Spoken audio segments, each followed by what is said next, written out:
Do you really need an intro? I know why you're here. You know why you're here. You don't know what dendro is, how it works, and how you do damage. But no worries, I'm here to help and to explain. Little disclaimer before we start the video, what you can expect. I'm just gonna talk about the dendro element and the reactions and like what helps those kinds of teams, but not about the specifics on how you build your dendro characters, which characters to use. That's all something you can figure out yourself. That's not what this video is about.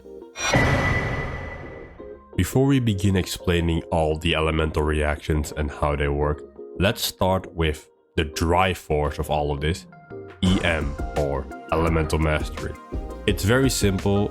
Elemental Mastery pretty much determines the damage or the buff you'll get from a elemental reaction. Meaning that the more EM you have, the more damage you do. Let's start with Quicken, Aggravate, and Spread reaction. Quicken is the reaction you have to trigger before you can trigger Aggravate or Spread. It's like a foundation and it lasts for 9 seconds. So make sure you already apply Dendro and Electro respectively before you use your most powerful attack. Aggravate is the reaction you get if you add Electro to an enemy with a Quicken aura. It adds a flat damage bonus of 1.15% to the attack that triggered the reaction. Or simply put, when you trigger Aggravate, that Electro based attack will get a 15.1% of your EM damage buff. Spread is the same as Aggravate, only for Dendro, and it adds a flat damage boost of 1.25 to the attack that triggered the reaction. Why is it more? I have absolutely no clue. Thank the developers for being inconsistent. Do keep in mind that for DPS's crit rate and crit damage is better overall than like being like, oh, I can hit 1 million damage if I just pump everything into EM and don't have crit rate or crit damage. You will still need crit rate and crit damage. I didn't really know where to put this into the video, but I'll give it now as like a small little disclaimer because it only really matters for these two. Having a DPS that uses these like the same as melt or any other reaction, you'll still need good stats. It's just the melt or vape equivalent for Dendro. And now I'm gonna talk teams. Like what is a good Aggravate or Spread team? I would honestly recommend to just have 2 Dendros and 2 Electros, depending on if you use an Electro DPS or a Dendro DPS, you'll need the corresponding support. However, this is like a what if scenario or something I like to do and it works very well, is adding a Anemo unit if you use an Electro DPS. And I know Anemo doesn't really work with Dendro, but that is why it's so good. You can use Anemo with the VV artifact set to decrease your enemy's resistance to Electro, then add Dendro to give him the Quicken aura, and then get like a double damage buff. And even if you have like a Kazuha or a Sucrose that can elevate the damage even more, it works very well. As you can see on screen, I use it with my Clorant. Give it a shot and give it a try. Again, it only works with an Electro main DPS. This doesn't apply for a Dendro main DPS like Alhaitham or Tanari. The next element is Burning, and you'll need Dendro and Pyro to get this reaction. Burning deals pyro damage based on the EM and it lasts for 3 seconds. And I'm not gonna lie, that's all it kinda does. It's not really as hard as like a Aggravate team where you kinda need to think about stuff. So having that said, let's talk teams. Unfortunately, Burning is kind of bad. Even though the teams have gotten a buff recently, there are only really 2 characters that synergize well with Burning teams, and those are Ganesh and Emily. Burning, just like Quicken, is an aura that lasts for a few seconds, and Burning aura is the same as being affected by Pyro like you would do normally for a pyro reaction. So we can still trigger pyro related reactions, which means we can make some fun burning teams. For example, we can make burning melt team, which is you trigger burning and then you use your cryo DPS to trigger melt off of that. Or burning vape, where you have the same but with a hydro DPS. If you give a plant water, it grows. That is very common knowledge, and the same is for Genshin. If you use Hydro and Dendro, you will get the Bloom reaction. Bloom creates a dendro core that will explode after 6 seconds, dealing AoE dendro damage in a 5 meter radius to both enemies and players. There was one really important thing mentioned here, and that is dendro core. A dendro core is pretty much the foundation of all dendro reactions we're gonna talk about after this. So when I say dendro core, just assume that you need to have triggered Bloom, make a dendro core, and then make the other dendro reaction. Alright, because I don't want to say each time make Bloom and then do this. Just make a dendro core. For an optimal Bloom team, I would just recommend bringing 2 Hydros and 2 Dendros, only the elements that you need to trigger Bloom, just because you don't want to trigger a additional element on accident before your dendro core explodes. You will learn later why this is very good advice, because the other elements are pretty much you have your dendro core and you add an additional element. You could use a Geo or Animo driver / DPS if you really want to, depends on the team and which characters you have. After you have successfully made a dendro core, you can add Electro to it to transform your dendro core into a homing missile that deals AoE dendro damage based on your EM. The AoE of this attack is a bit smaller, but it can still kill you, so make sure to bring a healer or a shield, just like with the Bloom reaction.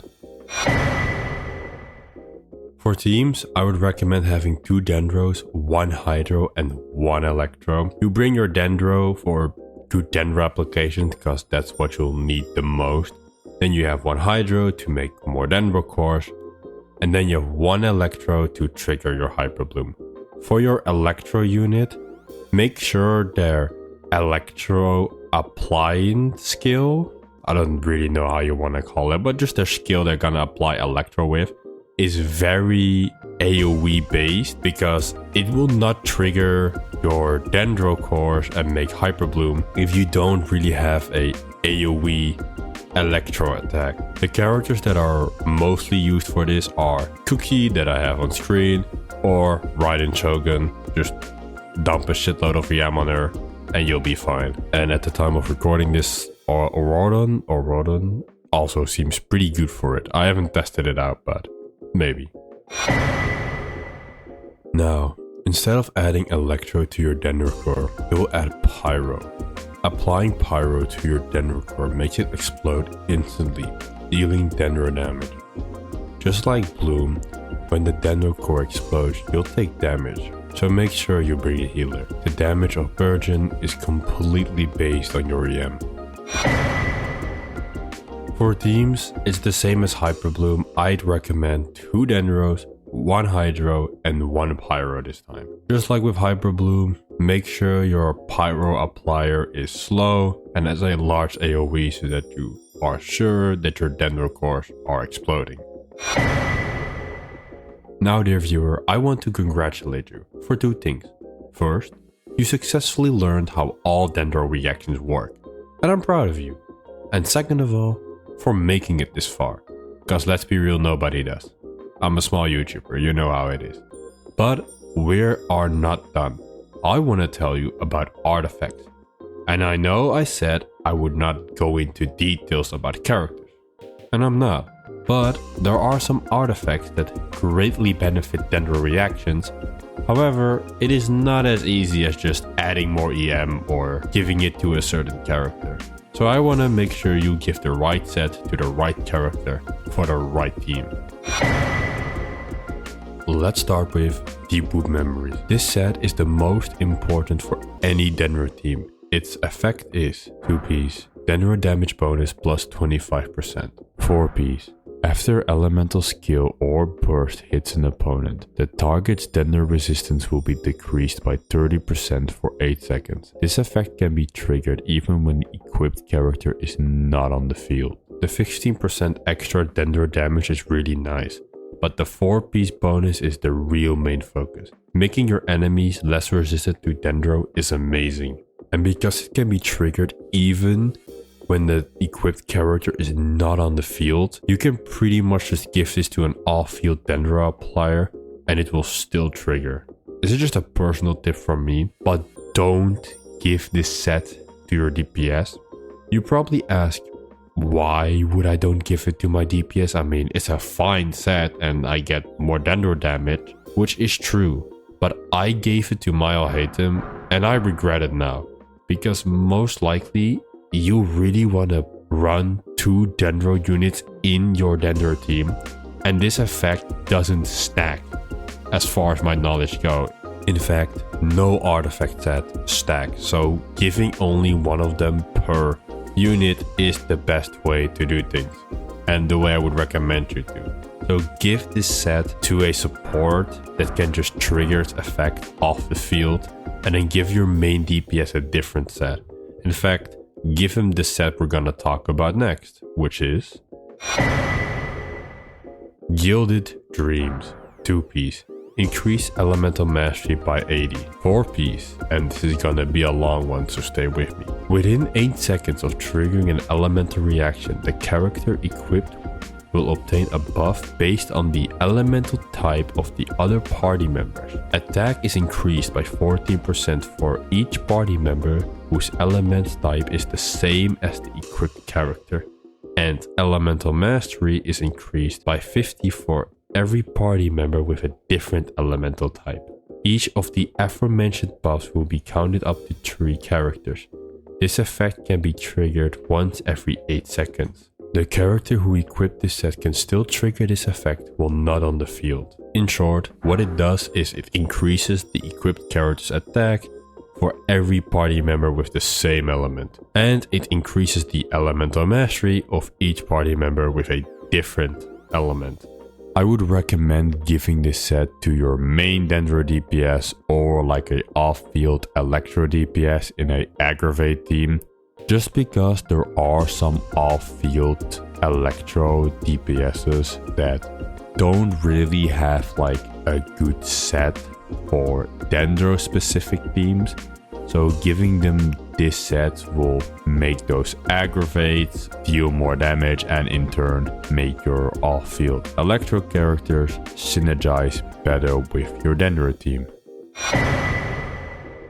Flower of Paradise Lost. 2-piece. Increase elemental mastery by 80. 4-piece. The equipped character's Bloom, Hyper Bloom, and Burden reaction damage are increased by 40%. Additionally, after the equipped character triggers Bloom, Hyper Bloom, or Burden, they will gain another 25% bonus of the effect mentioned prior. Each stack of this lasts 10 seconds. Max of 4 stacks simultaneously. This effect can only be triggered once per second. The character who equips this can still trigger this effect when not on the field. This set is primarily used for your off-field applier. So for example, if you have a Hyper Bloom team, you use this set on your Electro applier because that character is gonna trigger the Hyper Bloom. Same goes for Bloom, same goes for Burden. If people say you shouldn't use this, send them to this video. I recommend them. I'll fight them. Don't worry about it.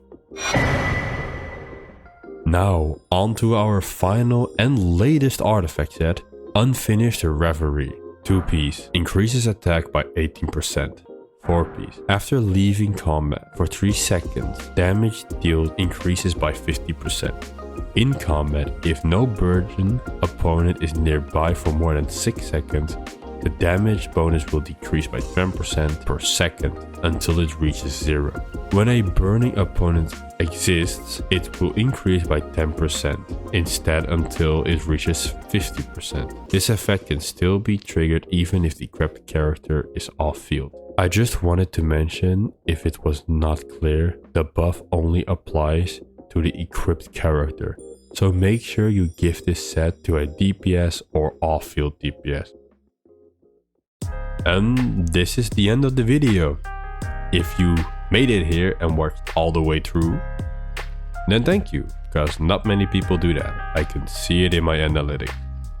Please leave a like, share. This is like the second type of video, or the second time I've ever made one of these videos. As you can see in my outro, I'm not very good at talking into a mic. I have many bloopers in this in this script that I made, but I still hope it was useful and informative towards you, because I get a lot of questions of how to play Dendro and how to make proper Dendro teams that are not Nahida, Shinsho, Kuki, you know.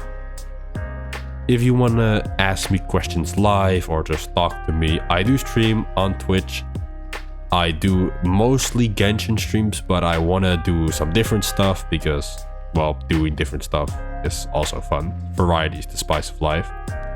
And if you want to see more of my future videos I plan to do, subscribe to don't miss those.